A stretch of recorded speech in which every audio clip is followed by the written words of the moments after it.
অপচেষ্টা করেছে তারা। আমরা বৈষম্যবিরোধী ছাত্র আন্দোলন ও জাতীয় নাগরিক কমিটি আপনারা দেখেছেন, আমরা এটা তীব্র প্রতিবাদ জানিয়েছি। তারা যে কাজটা করেছে এটা নেককারজনক কাজ করেছে।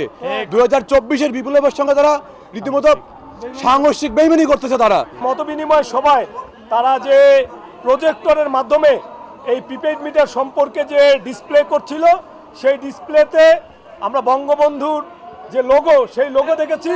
এর মধ্যে দিয়ে আসলে প্রমাণ হয় যে এখনো এই যে নেস্কো রয়েছে, সেই নেস্কোতে ফ্যাসিস্ট সরকারের যারা প্রেতাত্মা, এই ফ্যাসিস্টের যারা দোসর, তারা এখনো সেখানে যে উপস্থিতি আসলে আমি সকালবেলার সময় পাইনি, তো যার কারণে আমি দেখতে পারিনি। আমাদের অন্য লোকজন দেখছে, কিন্তু কিভাবে এটা আসলো এটা আসলে মানে আপনার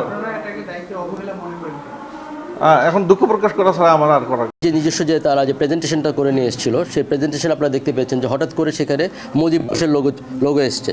তো সেটা একেবারে অগ্রহণযোগ্য। এবং আমরা সাথে সাথে জেলা প্রশাসন সহ আমাদের স্থানীয় যারা সকলে ছিলেন, বৈষম্যবিরোধী ছাত্র আন্দোলনের নেতৃত্ববৃন্দ, নাগরিক কমিটির নেতৃবৃন্দ, আপমর্যাদা এবং সম্মানিত সাংবাদিকবৃন্দ, সকলে কিন্তু আমরা একযোগে এটার প্রতি প্রতিরোধ করেছি। এবং আমরা বলেছি যে এটা কোনোভাবে গ্রহণযোগ্য না। এবং তারা আমাদের কাছে মনে হচ্ছে যে তারা এটা আমাদের এই সবার বিতর্কিত করার জন্য হয়তো এটা ইচ্ছাকৃতভাবে এটা কোনো উদ্দেশ্য পরিণত। আমরা এই বিষয়টি আমাদের যে ঊর্ধ্বতন কর্তৃপক্ষ রয়েছে এবং আমাদের যে মন্ত্রণালয় রয়েছে, সংশ্লিষ্ট মন্ত্রণালয় রয়েছে, সেই মন্ত্রণালয় কর্তৃপক্ষের কাছে তাদের বিরুদ্ধে ব্যবস্থা গ্রহণের জন্য আমরা এখানে আজকে আমরা পত্র প্রেরণ করব এবং এই বিষয়টি তাদেরকে আমরা অবহিত করব।